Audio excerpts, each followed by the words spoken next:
What is the power of our brains? And to what extent do we use this knowledge to our advantage? We now know that everything we experience translates into a kind of internal library, like a software program, that takes care of our lifestyle behavior. If we learn that sport is only making us tired, and we never get an incentive to play sport, then we learn ourselves subconsciously an inactive lifestyle, and we're only often pointed in a different direction when we're already well into the action. Our inactive lifestyle may lead to diabetes, obesity, high blood pressure, and back problems. And because we've learned to go to the doctor, we often have gone down many disease routes before we receive the warning that something needs to be done about our lifestyle. Our programmed brain is only able to imagine existing patterns or combinations of existing patterns. This part of the brain is conservative and pre-programmed to respond intuitively and instinctively. It is incapable of thinking creatively and intelligently. But our smart human brain can do this.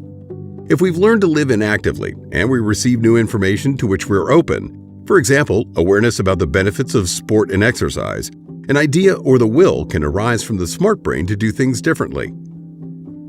It's important to know that our programmed brain and our conditioning will always be strongly committed to conservation at such a moment, to continue to do the same as we've always done and therefore not to change. Our brain structure will try to hold on to a habitual behavior.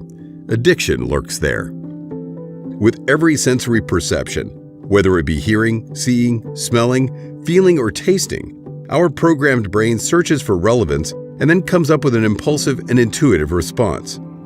Emotions and unconscious memories are linked to every sensory perception, so that they can also trigger emotions. And this in turn influences our body, our resistance, and our feeling. Our smart brain, certainly without a clear picture of how to do something else, is often too weak to resist the well-known habitual behavior or the automatic reaction that the programmed brain comes up with, and then comes up with the compromises or arguments not to have to change. This is what Sigmund Freud meant when he claimed that we are often slaves to our subconscious, or slaves to our past.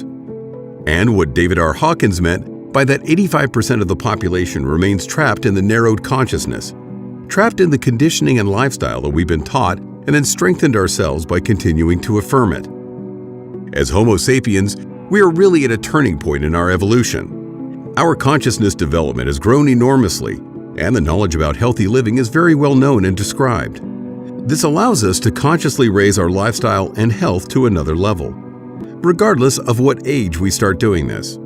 It is of course ideal and even important to have this happen as early as possible, but for many adults and the elderly, this information and knowledge was simply not available in their early years.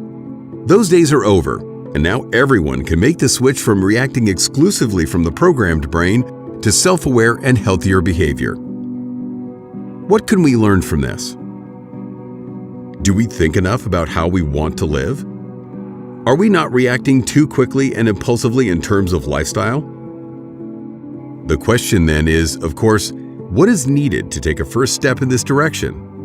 In the next chapter, we'll take a look at the essential prerequisites for change.